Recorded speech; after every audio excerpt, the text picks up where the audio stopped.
इसके बाद सामने है विशाल नवनिर्मित त्रिकाल चौबीसी, जिसमें 3 तीर्थंकरों की विशाल खड़गासन प्रतिमाएं स्थापित की गई हैं और उसके बाद 2 अलग अलग मंजिलों पर त्रिकाल चौबीसी की स्थापना की गई है।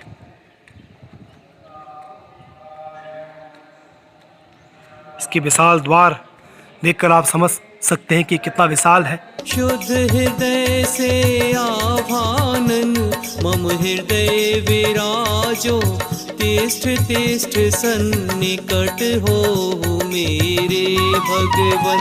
निज आत्म तत्व की प्राप्ति है तुले, अष्ट द्रव्य करता पूजन तुम। चलते हैं त्रिकाल चौबीसी की ओर। यहाँ पे एक वेदी पर तीनों कालों के तीर्थंकर, प्रथम तीर्थंकर विराजमान हैं। तुले अष्ट द्रव्य करता पूजन तुम, चरणों की पूजन से प्रभु निज सिद्ध रूप का हो दर्शन। सबसे ऊपरी मंजिल पर एक और मंदिर की स्थापना की गई है। चलिए चलते हैं उस ओर। सागर तारणहार नमन, मन वच काया पूर्वक करता हूँ, शुद्ध हृदय से आभानन। के बाद ये आचार्य गुरुदत्त जी की विशाल प्रतिमा यहाँ पे स्थापित है, आप देख सकते हैं। गुरुदत्त मुनि ने और उनके अलावा कई करोड़ मुनियों ने इस पर्वत से मोक्ष प्राप्त किया है और ये पर्वत उनकी मोक्ष स्थली के रूप में जाना जाता है। और इसके पीछे जो मूर्ति स्थापित है वो है आचार्य वर्णिजी जी की। ये मूर्ति समर्पित है क्षुल्लक श्री गणेश प्रसाद वर्णिजी को, जिन्होंने अपना पूरा जीवन समाज के लिए समर्पित किया, चाहे वो कोई सा समाज हो। इन्होंने स्कूल और कॉलेजों की स्थापना की। ये वैसे जन्मे तो वैष्णव धर्म में थे, लेकिन जैन धर्म में इनका मन ऐसा लगा कि इन्होंने पूरा अपना जीवन जैन धर्म के लिए ही दे दिया और क्षुल्लक दीक्षा लेकर इन्होंने शिक्षा के क्षेत्र में बहुत कार्य किया। और इन्होंने जहाँ भी गए इन्होंने स्कूल और कॉलेजों की स्थापना की, जो आज भी इन पिछड़े क्षेत्रों में शिक्षा प्रदान करने का कार्य कर रहे हैं। और सामने ये अंतिम मंदिर बचे हैं, तो चलिए चलते हैं इसकी ओर। इसके बाद अगला मंदिर है जो 67वां है और वो शांतिनाथ मंदिर भगवान जी का मंदिर है। चलिए चलते हैं मंदिर के अंदर। नमन जय पंच परम परमेष्ठी, जय भव सागर तारणहार नमन, मन वच काया पूर्वक करता हूँ, शुद्ध हृदय से आभानन मम हृदय विराजो।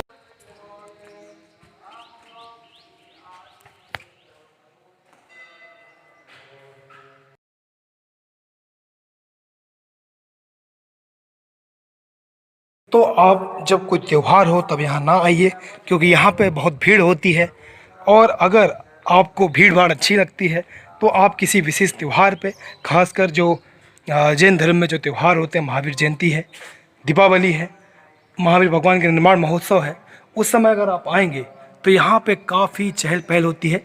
इसके बाद अगला मंदिर है भगवान पार्श्वनाथ का, बाद अगला मंदिर है भगवान महावीर स्वामी जी का, और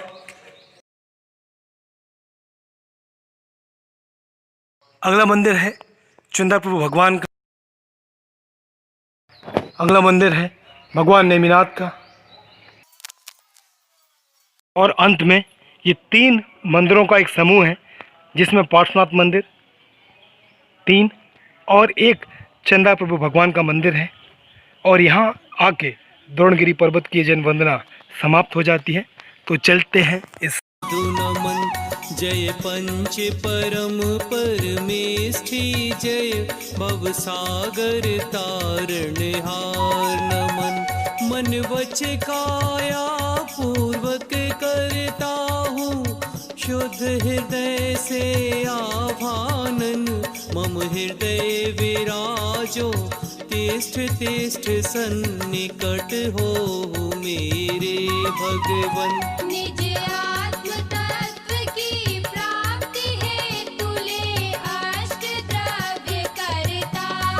चलिए अब हम पहुंच चुके हैं पर्वत के मैनेजर श्री मुकेश जैन जी के पास। और मुकेश जैन जी आपको अपना संदेश देना चाहेंगे और इस क्षेत्र के बारे में कुछ कहना चाहेंगे। एक ये बड़ा हरा भरा विशाल पर्वत है। यहाँ पर 76 मंदिर हैं, जिसमें 40 मंदिर हैं, 36 चरण पादुका हैं।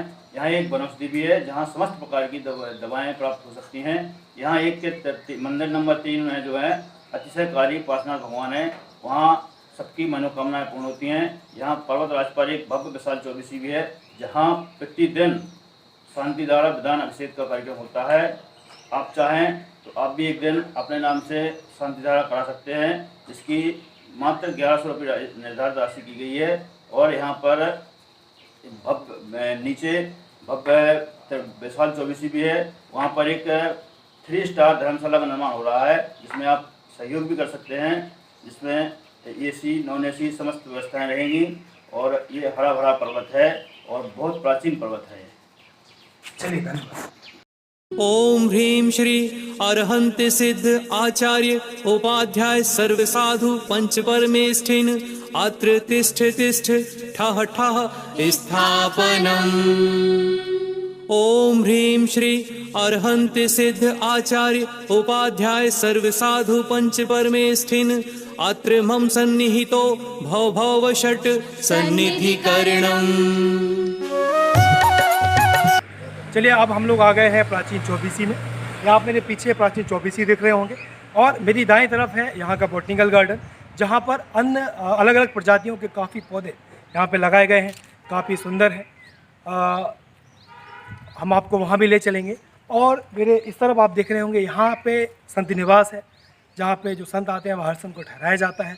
और संत निवास के चारों तरफ भी प्रकृति की अद्भुत छटा फैली हुई है। और चौबीसी के पीछे श्यामरी नदी निकलती है, जो यहाँ का एक बहुत ही सुंदर प्राकृतिक नज़ारा बनाती है। और कैमरे पर मेरा साथ दे रही थी मेरी बहन परी। चलिए चलते हैं चौबीसी के अंदर। प्राचीन चौबीसी के बाहर द्रोणगिरी पर्वत का ये अद्भुत नज़ारा यहाँ के एक पेंटर रामदास नगमा के द्वारा बनाया गया है। वो काफ़ी सुंदर है। आप देख सकते हैं कि यहाँ पे कैसे इसकी संरचना है पूरे क्षेत्र की। आप बाएं तरफ जो देख रहे हैं ये धर्मशाला है, ये चौबीसी मंदिर है। और धर्मशाला ये रही, ये चौबीसी मंदिर है, ये उदासीन आश्रम है। और ये आप जो नदी देख रहे हैं ये श्यामरी नदी है। और ये देख रहे हैं काटन नदी है।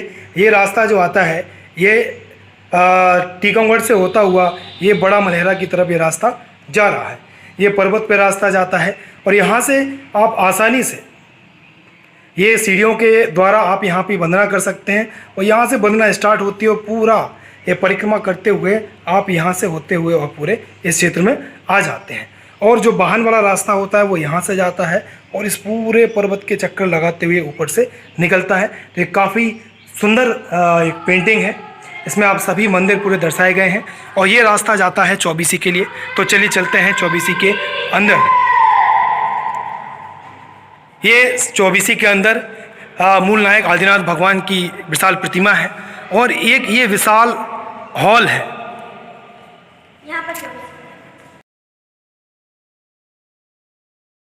और ये काफ़ी इंटरेस्टिंग है। जब आप यहाँ पे सिक्का रखते हैं और इस बटन को दबाते हैं तो ये जो जोकर है ये सिक्के को अंदर निगल लेता है। चलिए हम देखते हैं इसको।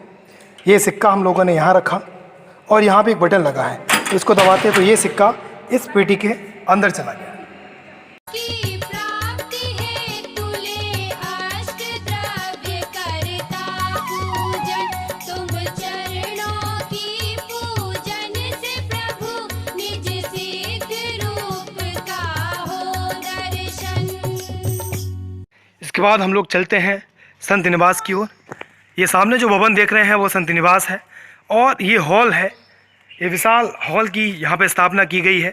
जो बड़े धार्मिक कार्यक्रम होते हैं वो यहाँ आयोजित किए जाते हैं। और ये सामने आप रथ देख रहे होंगे, ये जैन धर्म में खासकर जो पंच कल्याण के अन्य जो विधान महोत्सव होते हैं तो उसमें ये रथ प्रयोग किए जाते हैं। इन रथों में हाथी को जोता जाता है।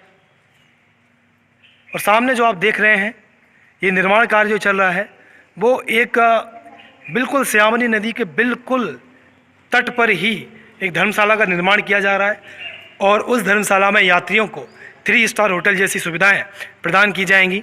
जो सक्षम हो और जो रुक सके उसके लिए इस प्रकार की धर्मशाला बनाई जा रही है, जिससे कि यात्री वहां ठहरें और साथ में इस तीर्थ का और प्रकृति का आनंद ले सकें। इसके बाद ये संत निवास की ओर रास्ता जाता है और संत निवास को यहाँ के एक प्रकृति प्रेमी श्री विश्राम जैन जी ने इस स्थान को गढ़ा है और इसकी प्राकृतिक छटा जो है वो उन्हीं की देन है। यहाँ पे जितने भी वृक्ष हैं सब उन्हीं की देन है। वो अभी इस दुनिया में नहीं है, लेकिन वो इस वृक्षों के रूप में अपनी स्मृति हम सभी के लिए छोड़ गए हैं और एक सीख भी दे गए हैं कि अगर आप ज़िंदगी में कुछ ना करें तो एक पेड़ ही लगाएं। आपके जाने के बाद वो पेड़ हमेशा आपकी याद दिलाएगा।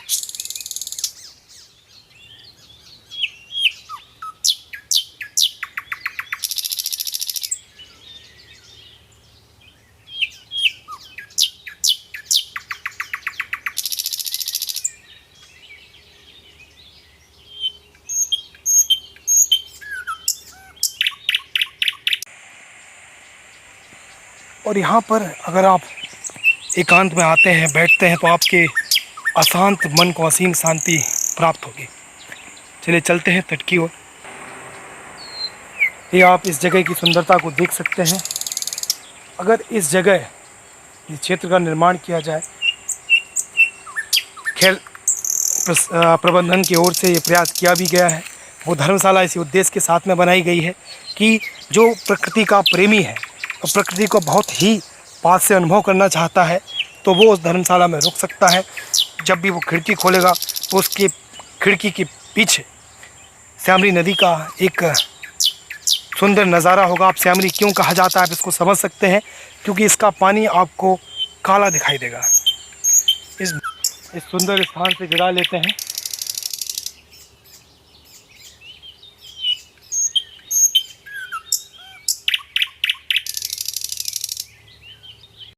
ये रहा चौबीसी जिनालय का बॉटनिकल गार्डन। ये भी बहुत ही सुंदर है, देख सकते हैं।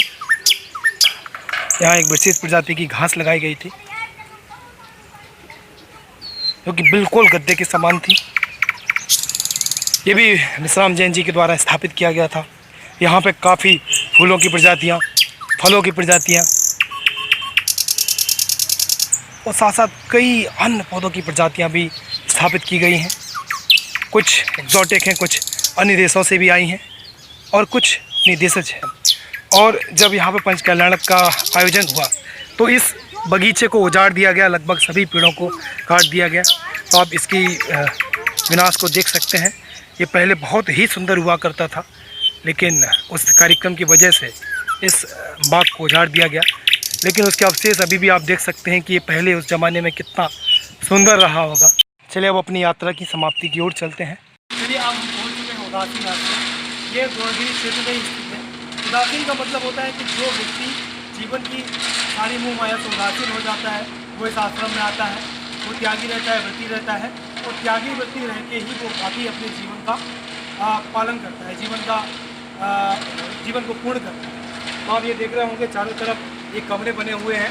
इसमें जो भी त्यागी व्रती है, चाहे वो बूढ़ा हो या जवान हो, वो इसमें उनको रहने की व्यवस्था और इसके अलावा उनके व्रत के अनुसार, पालन के अनुसार भोजन की व्यवस्था भी की गई है। साथ में एक मंदिर है जहाँ पर सहस्त्रबड़ी पार्षद भगवान की प्रतिमा स्थापित है। और जो पीछे आप निर्माण कार्य देख रहे हैं, यहाँ पे एक सहस्त्रकूट जिनालय का काम किया जा रहा है। तो वहाँ पे 1008 प्रतिमाएँ स्थापित की जाएंगी सहस्त्रकूट जिनालय में। इसका निर्माण कार्य आरंभ हो चुका है और लगभग 25 साल में इसका काम पूरा हो जाएगा। तो चलिए चलते हैं जिनालय। ओम ह्रीं श्री अरहंत सिद्ध आचार्य उपाध्याय सर्व साधु पंच परमेष्ठिन अत्र अवतर संभो षट् आभाननम्। ओम ह्रीं श्री अरहंत सिद्ध आचार्य उपाध्याय। ये वो धर्मशाला है जो यहाँ पे बनाई जा रही है स्यावनी नदी के तट पर। इसके बाद चलते हम लोग प्रबंधन संस्थान की ओर। ये सामने जो बिल्डिंग देख रहे हैं ये प्रबंधन संस्थान की है। एक हॉस्टल भी है और जहाँ अच्छे तरीके से छात्रों को रहने की खाने की सब व्यवस्था है और पूरी तरीके से निःशुल्क व्यवस्था है। साथ साथ ज्योतिष का ज्ञान, ज्योतिष पूजन, पाठन, जैन दर्शन, कंप्यूटर और अंग्रेजी, ये सभी ज्ञान छात्रों को प्रदान किए जाते हैं। इसी समय ये संस्थान बंद है, अभी सभी छात्र अपने घर गए हुए हैं। आप देख सकते हैं काफ़ी बड़ा संस्थान है यहाँ पे। चलिए इसके बाद हम लोग पहुँच चुके हैं चैनपा ग्राम की धर्मशाला में। ये पीछे आप लोग धर्मशाला देख रहे होंगे। यहाँ पे यात्रियों के ठहरने की सब व्यवस्था की गई है। यहाँ पे कूलर वाले रूम, सिंपल रूम, सभी प्रकार के रूम हैं। आप 24 घंटे में कभी भी आके यहाँ ठहर सकते हैं। और यहाँ से पास में ही बिल्कुल पीछे से रास्ता गया है पर्वत के लिए, आप आसानी से पर्वत पर जा सकते हैं। और यहाँ पे ही भोजनशाला की व्यवस्था भी है, जहाँ आप बिल्कुल जैन रीति से बना हुआ भोजन, आप शुद्ध भोजन आप ग्रहण कर सकते हैं। यहाँ रुकने की उत्तम व्यवस्था है और साथ में एक छोटा सा होटल भी है, जहाँ पे आप चाय और नाश्ते की व्यवस्था भी आपकी हो जाएगी। तो इसके बाद ये हमारा अंतिम पड़ाव था द्रोणगिरी में। इसके बाद अंतिम जो बस्ता है वो सिद्धायतन धाम है। सिद्धायतन धाम जो मैंने सबसे प्रारंभ में आपको बताया था, नदी के दाहिनी ओर स्थित है। चलिए तो चलते हैं इसके बाद सिद्धायतन धाम। ये हम लोग पहुंच चुके हैं सिद्धायतन धाम। ये तीर्थ धाम सिद्धायतन है। ये भी एक जैन समाज का एक क्षेत्र है। चलते हैं अंदर। ये विशाल जैन मंदिर है और यहाँ पे जो विद्यार्थी हैं कक्षा 5वीं से लेके और बाकी जो विद्यार्थी हैं उनके लिए यहाँ पे एजुकेशन की भी व्यवस्था है। धार्मिक के साथ साथ वैज्ञानिक शिक्षा भी वहाँ पे दी जाती है। बहुत सारे बच्चे यहाँ पे रहते हैं। यहाँ पे हॉस्टल भी है।